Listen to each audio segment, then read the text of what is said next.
Hello guys. आज इस video में हम बात करेंगे फायरबेस के रियल टाइम डेटाबेस के बारे में कि आप किस तरह उसमें डेटा इंसर्ट कर सकते हैं। तो जैसा कि आप स्क्रीन पे देख सकते हैं, ये है फायरबेस।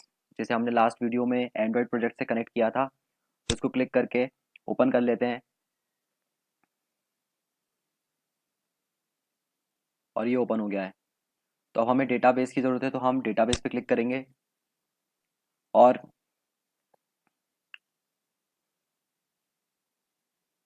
उसके बाद मैंने यहाँ पे ऑलरेडी क्रिएट किया हुआ है। अगर आपको ऐसी विंडो नहीं दिखती, कुछ अलग दिखता है, तो वहाँ पे एक बटन होगा क्रिएट क्लाउड फायर स्टोर, उस पर क्लिक करना तो ऑटोमेटिक डेटाबेस क्रिएट हो जाएगा।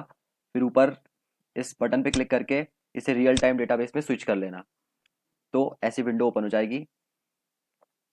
तो अभी ओपन हो गई है, तो अब हम वापस चलते हैं एंड्रॉइड स्टूडियो पे और सबसे पहले activity main dot XML file create करते हैं।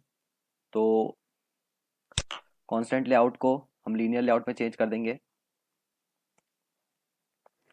इसको हम ओरिएंटेशन देंगे वर्टिकल,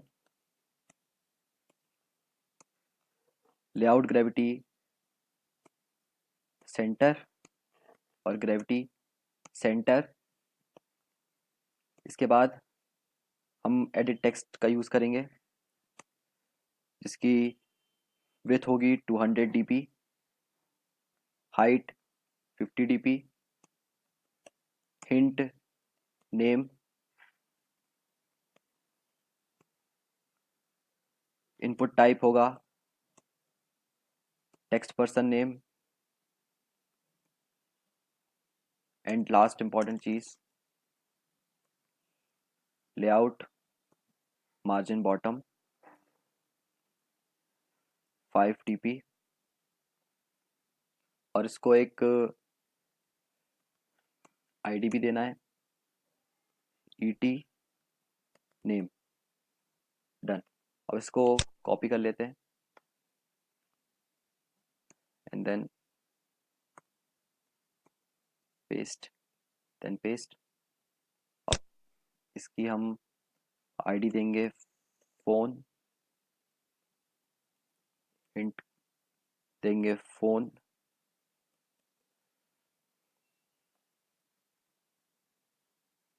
और इनपुट टाइप देंगे फ़ोन। अब इसकी आईडी चेंज करेंगे ईमेल, हिंट ईमेल, और इनपुट टाइप भी ईमेल।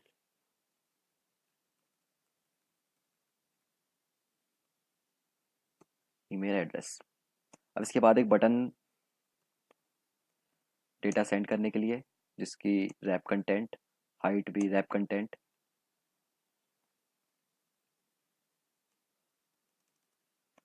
टेक्स्ट सेंड, और इसको आईडी देंगे हम आईडी btn सेंड। कुछ भी दे सकते हैं, ऐसा कोई ज़रूरी नहीं है सेंड। तो ये हमारी लेआउट फाइल रेडी हो गई है। इस बटन को हम थोड़ा सा मार्जिन दे देते हैं टॉप पे 10 dp। तो अब ठीक है। अब हम चलते हैं जावा वाले पार्ट पे। तो सबसे पहले हम यहाँ पे हमें एक क्लास क्रिएट करनी होगी, जिसको नाम हम देंगे मेंबर। और जब ये क्लास क्रिएट हो जाएगी, इसके बाद सबसे पहले हमें स्ट्रिंग डिफाइन करनी पड़ेगी। String name, private string phone, private string email. उसके बाद हमें एक एम्प्टी कंस्ट्रक्टर क्रिएट करना है, पब्लिक मेंबर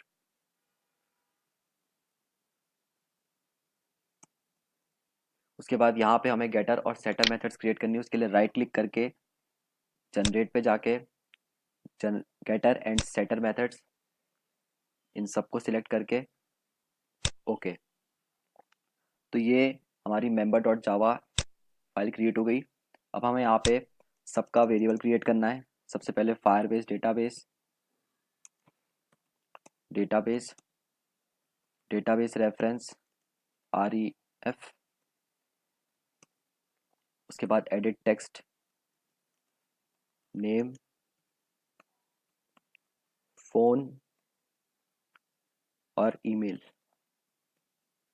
उसके बाद int max ID equals to 0। अब मैं ये क्यों दे रहा हूँ उसको भी मैं आपको बताऊंगा। और लास्ट मेंबर तो यहाँ पे हमने सारे वेरिएबल क्रिएट कर दिए हैं। अब हम इनको रेफरेंस देंगे ऑन क्रिएट मेथड के अंदर।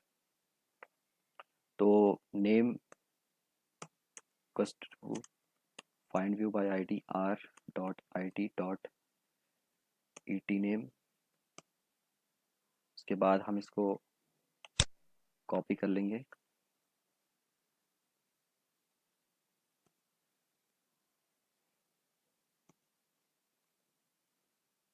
तो इसको ET फ़ोन इसको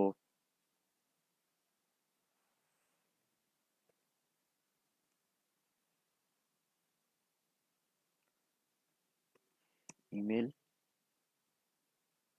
इसकी ID BTN register BTN send.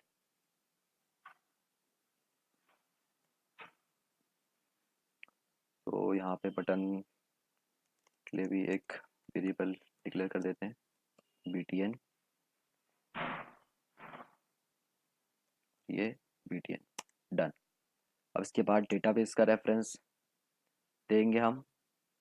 तो सबसे पहले member equals to new member then reference equals to database dot get instance dot get reference dot child.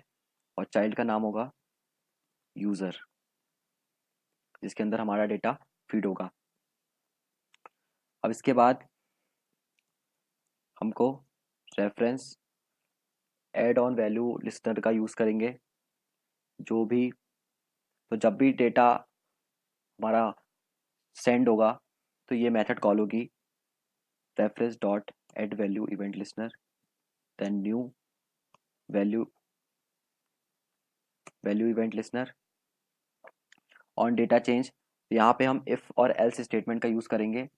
ऐसा हम इसलिए कर रहे हैं क्योंकि जब भी डेटा जो आपका एडिट टेक्स्ट हैं उसमें जब भी डेटा चेंज होगा और तो वो ऑटोमेटिक डेटाबेस में सेव हो जाएगा। अब यहाँ पे जो हमने मैक्स ID इंटीजर डिफाइन किया था उसका यूज़ करेंगे। तो इससे ये होगा कि जब सेम यूज़र दोबारा मतलब डेटा चेंज करके और सेंड बटन दबाएगा तो वो ओवरराइड नहीं होगा बल्कि इंक्रीमेंट हो जाएगा। और अगर हम ऐसा नहीं करेंगे तो जो डेटाबेस में डेटा है वो ओवरराइड होगा जिससे प्रॉब्लम क्रिएट होगी। इसलिए हमें ये इंटीजर का यूज़ करना होगा। यहाँ पे एल्स स्टेटमेंट में आप अपने हिसाब से कोई भी कोड दे सकते हैं। तो ये हो गया। अब हमें सेट ऑन क्लिक लिस्टनर का यूज़ करना पड़ेगा जो हमारा डेटा सेंड करेगी।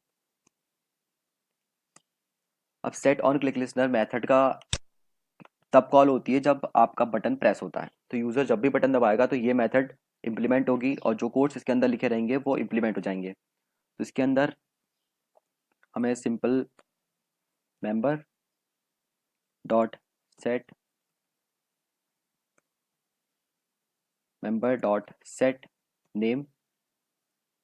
Name dot get text to string इसको हम कॉपी कर लेंगे।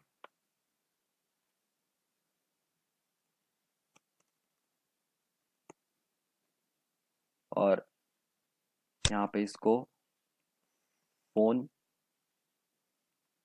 इसको ईमेल, और सेट नेम को सेट फ़ोन और से सेट ईमेल। तो एक और लास्ट चीज़ जो कि हमें करनी है, तो एक और लास्ट चीज़, reference dot child, then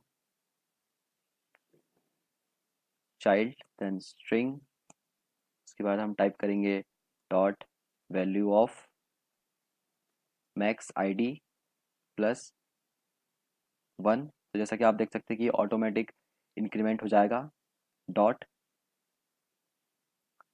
set value member and done. तो यहाँ पे हमारी मेन एक्टिविटी डॉट जावा की कोडिंग कंप्लीट हो गई है। तो अब ऐप रन करने से पहले मेन एक्टिविटी से मैनिफेस्ट फाइल में जाके इंटरनेट परमिशन देना ज़रूरी है, बिकॉज अगर आप ये परमिशन नहीं देंगे तो रन टाइम में आपका ऐप क्रैश हो सकता है और हो सकता है कि डेटा फीड ना हो डेटाबेस में।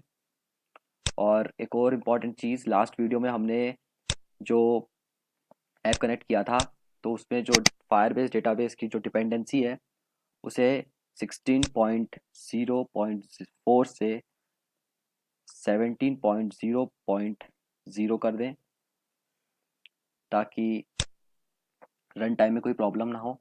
ये अपडेटेड वर्जन है फायरबेस का, अगर आप ऐसा नहीं करेंगे तो हो सकता है रन टाइम में आपका ऐप क्रैश हो जाए।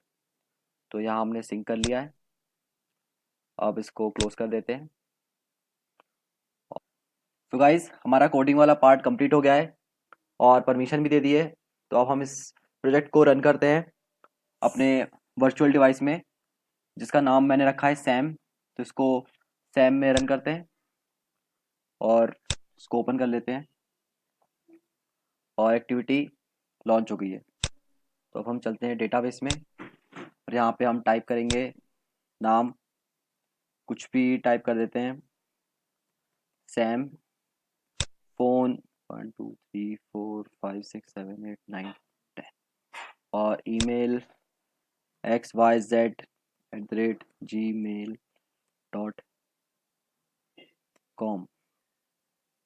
तो ये हमने बटन प्रेस किया सेंड, और ये आप देख सकते हैं कि ये वैल्यू यहाँ पे आ गई है।